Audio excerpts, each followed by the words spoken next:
Welcome back, everybody, and we're here again with another N.U.i interview, and we're here with Bayou, clothing designer of Balance. And how about you tell everybody a little bit about yourself? Yeah, so my name is Bayo Lumbi. I'm a senior at VCU. I'm doing political science. I'm really interested in like history and politics. But so basically I stay in Richmond, but I came by way of Harrisonburg. Mm-hmm. It's like a small little town, and it's like a small town really in like, it's like, I wouldn't say by West Virginia, but it's not too far. You know what I mean? Say, okay. It's not too far, but according to the surrounding area, it's kind of like diverse, more so than everywhere around it. Mm-hmm. But that's basically it. Okay. So tell us about your clothing line. When did you? How did you get the name? Actually, I can start there. Balance. That's a crazy story because we was all just chilling. So it was at the James. I don't know if you remember the James. And I was living with Zoe, my brother, and this guy Malik. We was all just chilling, and so we was talking like some deep shit. Niggas high shit. Like, we talking about some crazy shit. And we talking about balance. Yeah, just venting. And then we was talking about clothing lines and stuff. And then we started talking about balance in life and how you need balance. And it just hit me like, damn, like balance. Like me and my brother looked at each other like balance. We both said it at the same time. I'm not lying. Like we both said it at the same time. And we was like, damn, that's it right there. Like balance. We just got to start something that has to do with balance. Like we didn't know it was gonna be a clothing line or something, but we just wanted people to know that balance is like everything. Like everything. Like everybody tries to like find balance with everything. If you look at why people fail or why people succeed, half the time to all the time it has to do with balance or knowing how to balance it. Yeah. And like one of my favorite quotes actually is like, you can't find balance, you have to create it. So basically you can't be out there like looking for balance. You have to make your own balance. Your balance isn't the same as somebody else's balance. You can't kind of put yourself in somebody else's shoes type of thing. You know what I mean? You just kind of got to create your own. Yeah, balance. Like your story. Everybody has their own story. Exactly. Jeez. When did you start? I guess when did that all start? So I say it officially started like December 2017. December 2017. It's kind of like streetwear meets sportswear. Okay. Because some of it looks kind of like this. Yeah. I could tell some of it looks like sporty. Yeah, it's very sporty. Like even these newest design, like it feels like Adidas or some Nike stuff. You know what I mean? Yeah. But it started off as we were trying to do a streetwear company, a streetwear brand. But everything we were making, like more people was like, they love to work out in it, and they love to, it's something you wear during the day type of thing. Yeah. But I would say it's a good combination of streetwear versus sportswear, because some of the latest things we have coming out, like these cargo, like these are like cargo pants. They got a cargo jacket to go with it. It's kind of like it's like it's kind of like a trend in streetwear right now. But with the pockets at the bottom. Pockets at the bottom, yeah. But I like that. Yeah, I say streetwear is meets sportswear, honestly.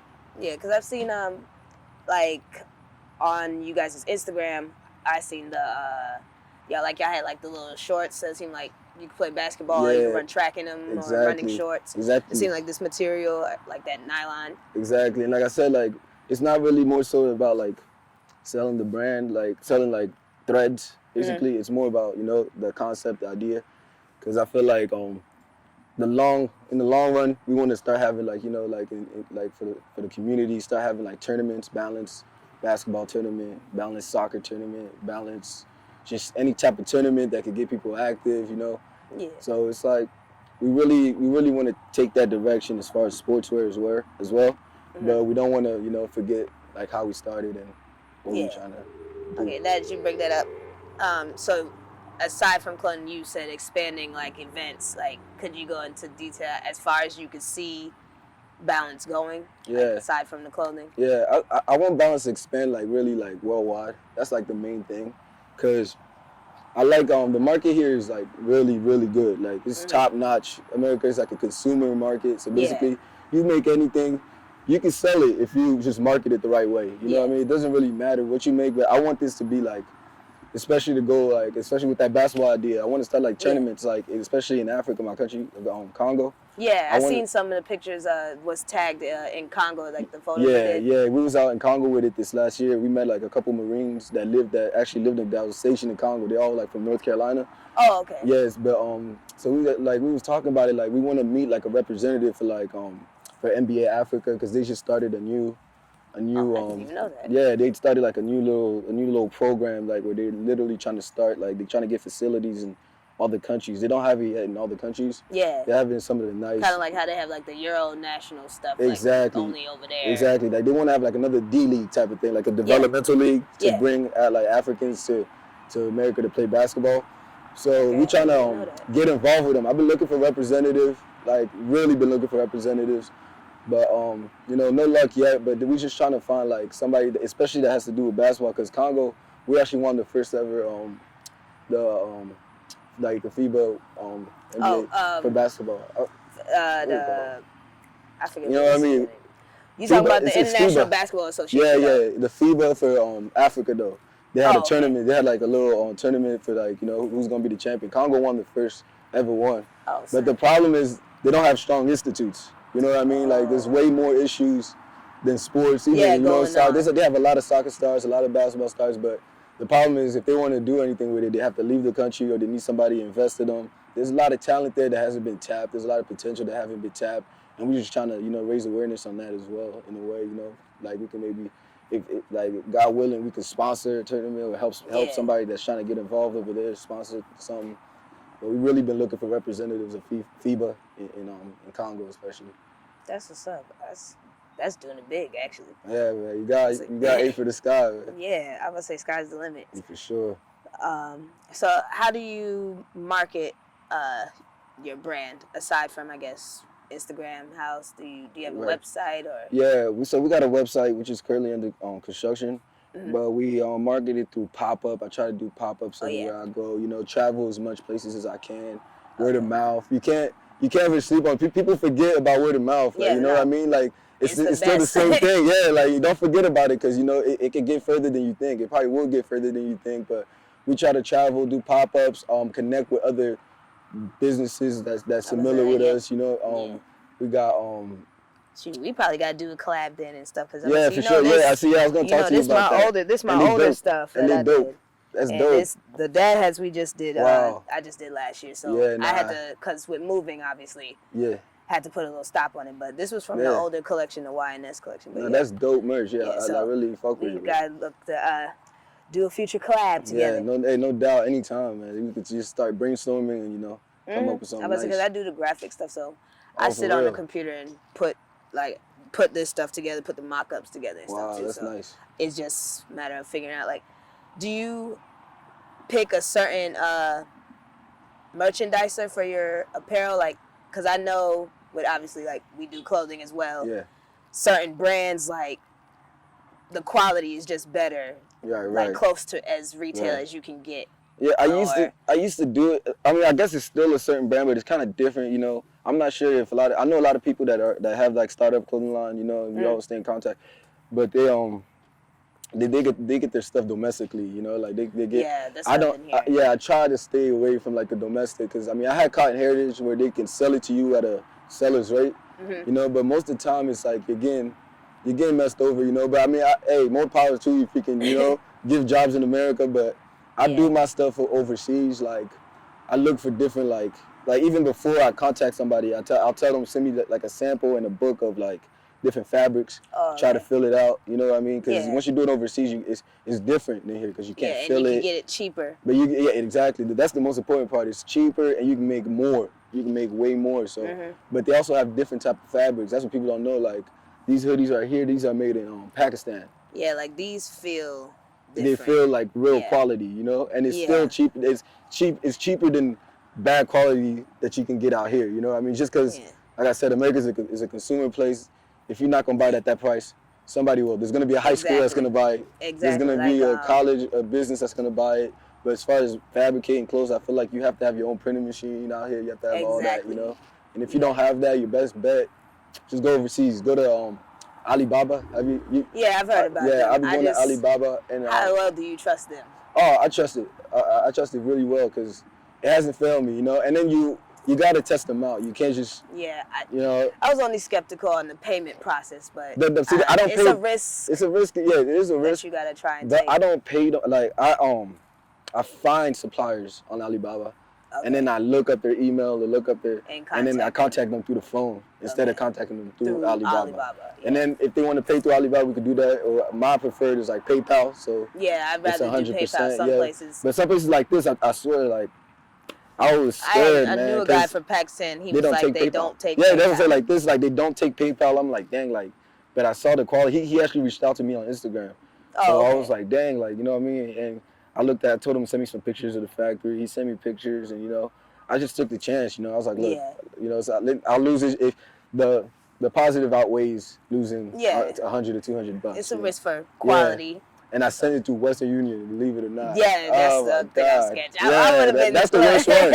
You know, I'm not going to do too much of that. I'm not going to do too much of that, but I did it with this one. And he brought it back, and it came back clean, you know. It came back real clean, and this is one of the best qualities I've ever had. Yeah, I like this, how he... Yeah, and they do all that. They added all for, like, the price you would get is just a hoodie out here. Exactly. You know what I mean?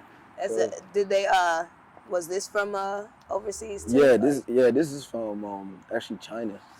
Oh, okay, China, everything else is actually from China, but these are good quality, like... Yeah, I wanted to do... I haven't even seen fanny packs, like, just domestically. Yeah, you can't, it's hard to find unless it. it's... Yeah, unless you make it. Basically the same you know, price like you doing it yourself, unless you go buy them and then just label it yourself. That's the only way. Yeah, because I'm trying to start out. I mean, eventually I want to make my own factory, you know, and make my own factory. Have your own warehouse. Yeah, have your own warehouse and, you know, have people cut and sewing. But I'd rather do it, like, back home, you know. I want to give people jobs, you know, like...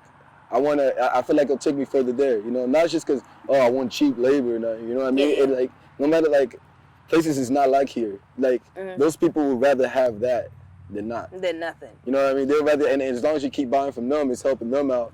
You making the world a little better place. You making their economy a better place indirectly. You know what I mean? It's helping you out, it's helping them out. That's what business is about. Shit's up. What else would I ask you? Is your clothing limited to just like, is it unisex or men and women? See, that's what women, kids, or you getting that?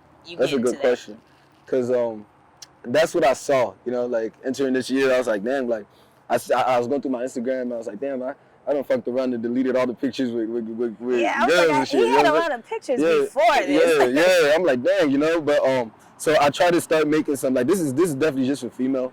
This is like males can't fit. Like, it's like just the way it's cut. It's just for females. But we also have bodysuits we're making. So it's like a full bodysuit. Like it's just primarily just a female thing, you know. Okay. Like I try to show love to the women. Would you consider this? This is unisex for sure. Yeah, for sure. I feel like anything a guy wear, a female can wear. Yeah, most of the time. You know what I'm saying? Yeah, but for the most part. Yeah, but like... So, I just know, like, specific lines, like, sometimes, like, you know, obviously crop top stuff is limited to females. Yeah, that's the thing, that's the thing, Yeah, and so, definitely... I mean, most things females still can wear anyways, like... That's something that's definitely on my mind, and I was like, you know, let me make some bodysuits for the female, and, you know, and then it also, like, you know, it can empower... Kids? Yeah.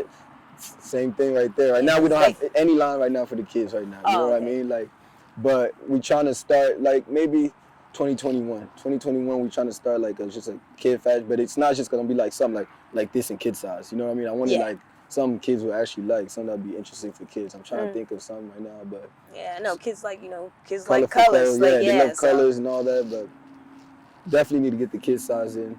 But right now, it's just for the, I guess, teenage and up. Yeah, basically adult. Yeah, adult. How do you stay updated with trends in the clothing industry? I try to. I mean, I always look up fashion designers. You know, I always look them up.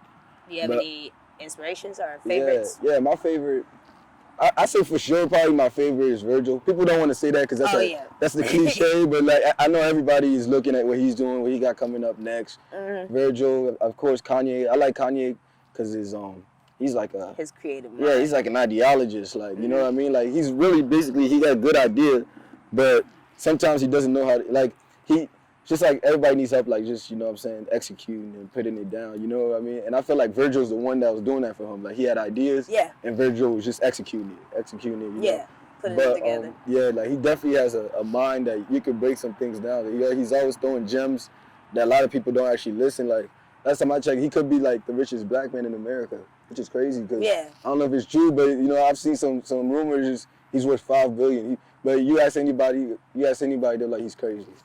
He's this, he's that. You never say that about Jay-Z. I'm a fan of Kanye. Yeah. Regardless of his crazy antics. Rants, I don't even entertain like, this is an election, forget that. Just throw that away, man. I forgot he was even in there. Just throw that away. You know what I'm saying? I don't even listen to that. But, like, as far as when his music and his clothing, like, and some of his shoes, I like some of his I won't say this. The only thing I do like about his election things is, like, I guess we can agree that we both don't like any of the two candidates, right? I don't. Well, you know what I mean? I just chose a lesser evil for the second straight year, the second straight election, But I haven't seen a good candidate in a while. But him trying to go for president and trying, like, basically he was taken away from, like, But he ready for 2021. Yeah, so he's I'm gonna be back in there. Yeah. So I usually like to end all our interviews with the question, basically, what makes you feel like you are the next unique individual? What you feel like balance brings to the table? Well, I feel like we bring we try to bring honest idea, you know what I'm saying? Honest culture. Like I said, I'm not trying to sell the threads. I'm trying to sell like a lifestyle, Like I feel like, like it's the biggest, how, like let me just use this as an example. So basically where you grab diamonds from. You can find diamonds in Asia, you can find diamonds in Africa. Mm-hmm. That's the raw material, that's the primary commodity, Mm-hmm. And then they just refine it and brand it in Europe, and that's where the big money's at. Mm-hmm. When in honesty, the big money should be where it originally came from. In the same way, it's like that with clothing. Like this is just you can find it anywhere. People work hard to put this together. People work hard to put this shit together, mm-hmm. and it costs them nothing compared to what you put on it. Yes. You know what I mean? Like you got to put something that people believe on it, something that people can see, something that can help people. Mm-hmm. And I feel like balance can really help people. Like if you just always think about, trying to create your balance, I just feel like that storyline right there, that bottom line right there can take people really far, no matter what lane you in. Athlete, teachers. Just any type of line of work, just in life, like if you just remember that you got to create your balance, you'll be all right. Mm-hmm. Well, shoot. Well, thanks for sitting with us and chopping it up with us, and I appreciate you, Mickey, for real. Hoping to be doing a collab with you soon. Yeah, no, we definitely got to get on that, and man. Cop some pieces. Yeah, same here. Because I definitely like this. I need to have it. Like this tracksuit right here. Appreciate it, yeah.